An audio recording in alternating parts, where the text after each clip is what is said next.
بسم اللہ الرحمن الرحیم۔ السلام علیکم ناظرین کرام، مسلم لیگ نون اور پیپلز پارٹی میں رابطے ہو رہے ہیں۔ اسی طرح پی ٹی آئی اپوزیشن جماعت جمعیت علماء اسلام کی قیادت سے بات چیت کر رہی ہے۔ ابھی تک کوئی گرینڈ الائنس نہیں بن سکا اپوزیشن کا۔ اس کی بنیادی وجہ یہ ہے، نہ تو جماعت اسلامی کسی گرینڈ الائنس کے ساتھ بننا چاہتی ہے اور نہ ہی جے یو آئی۔ اب تازہ ترین جو ملاقات ہوئی ہے اس کی تفصیلات سامنے آئی ہیں، میں اس پہ آپ کے ساتھ شیئر کروں گا۔ قبل اس کا آگے بڑھیں، اگر آپ نے میرا یوٹیوب چینل نواز رضا کے ساتھ اب تک سبسکرائب نہیں کیا تو برائے کرم فوری طور پر سبسکرائب کریں، لائک کریں اور اب آپ کے ساتھ شیئر کریں، اور آئیکن کا وہ بٹن دبانا نہ بھولیے کہ جب ہم ویڈیو لوڈ کریں تو سب سے پہلے آپ کو اطلاع ملے۔ تو ناظرین، مولانا فضل الرحمان سے پی ٹی آئی کے وفد کی ملاقات ہوئی ہے۔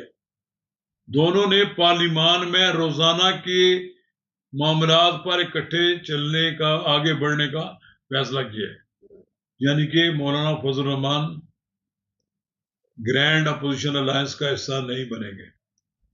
یعنی ڈے بائی ڈے ہے، پارلیمنٹ کے اندر اپوزیشن جیسے اکٹھی ہو جاتی ہے کسی ایشو پر، وہ اکٹھے ہو کر بات کریں گے۔ یعنی مولانا فضل الرحمان کسی ایسی تحریک کا حصہ نہیں بننا چاہتے کہ جس کا مقصد عمران خان کو قیدی نمبر 804 کو اڈیالہ جیل سے رہائی مل جائے۔ وہ ہر اس کام کے لیے تو تیار رہیں گے کہ پارلیمنٹ کے اندر حکومت کو زچ کرنا ہے، حکومت کو دباؤ میں رکھنا ہے، حکومت سے اپنے مطالبات منوانے ہیں، تو اس کے لیے مولانا فضل الرحمان پی ٹی آئی سے تعاون کرنے کے لیے تیار ہے۔ لیکن یہ نہیں ہوا جو کوشش کی جناب اچک زئی، محمود خان اچک زئی نے، ایک کہ میری قیادت میں ایک بڑا اتحاد بن جائے، تو جے ای آئی کی قیادت تو کسی قیمت پر، میں نے پہلے بھی کہا تھا، وہ محمود خان اچک زئی کی قیادت قبول نہیں کریں گے مولانا فضل الرحمان۔ مولانا فضل الرحمان یہ تو ہو سکتا ہے کہ خود لیڈر ہوں اور وہ یہ سارے ان کے پیچھے چلنے والے ہوں، لیکن پھر اس اتحاد کا مقصد کیا ہے؟ اتحاد کا مقصد یہ ہے کہ عمران خان کی رہائی ممکن ہو، تو اس کے لیے تو مولانا فضل الرحمان اپنے کارکنوں کی جانوں کی قربانیاں نہیں دے سکتے۔ لہذا انہوں نے ابھی تک کوئی آمادگی کا اظہار نہیں کیا، اور یہ جماعت اسلامی کا تو فیصلہ آ ہی چکا ہے۔ انہوں نے تو دو ٹوک الفاظ میں کہہ دیا نا کہ ہم اپنی الگ سولو فلائٹ ہوگی۔ ہاں، البتہ کسی ایشو پر ایک دوسرے کے ساتھ تعاون ہوتا ہے، تعاون ہو سکتا ہے۔ اب بیرسٹر گور، اسد قیصر، شبلی فراد اور رؤوف حسن صاحب یہ ملنے کے لیے گئے مولانا فضل الرحمان کو، تو وہاں پر عبدالغفار حیدری، مولانا لطف الرحمان اور مولانا محمد امجد خان نے ان کی معاونت کی مولانا فضل الرحمان کی، اور سیاسی معاملات پر گفتگو ہوئی۔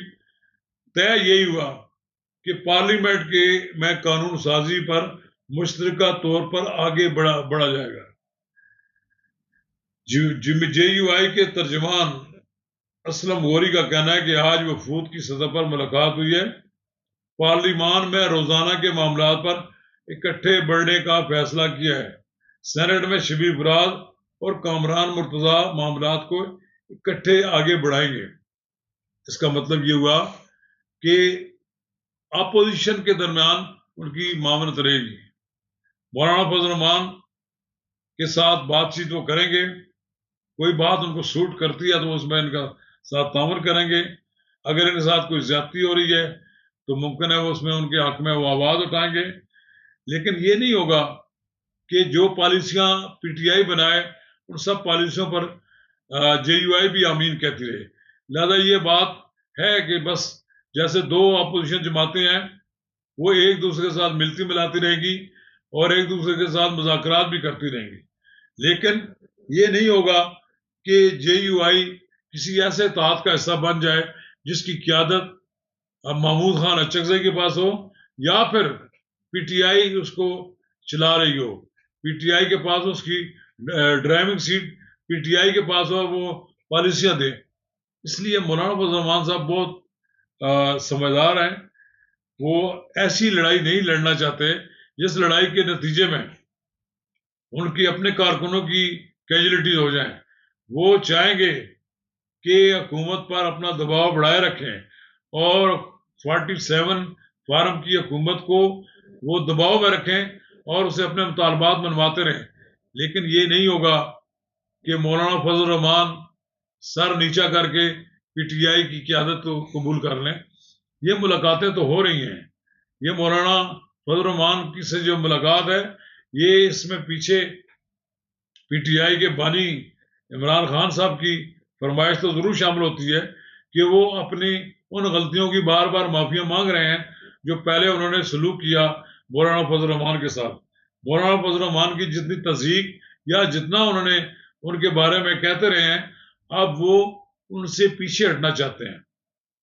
مولانا فضل الرحمان ہے تو بڑے فراخ دل، ممکن ہے معاف بھی کر دیں، لیکن وہ ایسے شخص کو نہیں معاف کر سکتے جنہوں نے ان کے سیاسی کیریئر کو داغدار کرنے کی کوشش کی ہو. اور مولانا فضل الرحمان کے بارے میں بہت پرانا جانتا ہوں. میں نے ان کے والد محترم کو بھی دیکھا ہے، میں نے ان کو بھی دیکھا اور اب ان کے صاحبزادے کو بھی میں نے کور کیا ہے.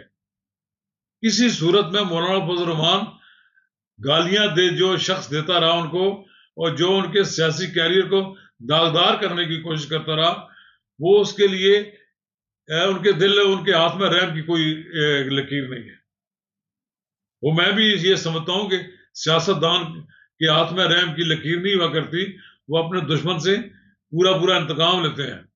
مولانا فضل الرحمان مسلم لیگ نون سے ناراض بھی ہو جائے، سب کچھ ہو جائے، لیکن ان کی ترجیح مسلم لیگ تو ہو سکتی ہے لیکن پی ٹی آئی نہیں. شکریہ.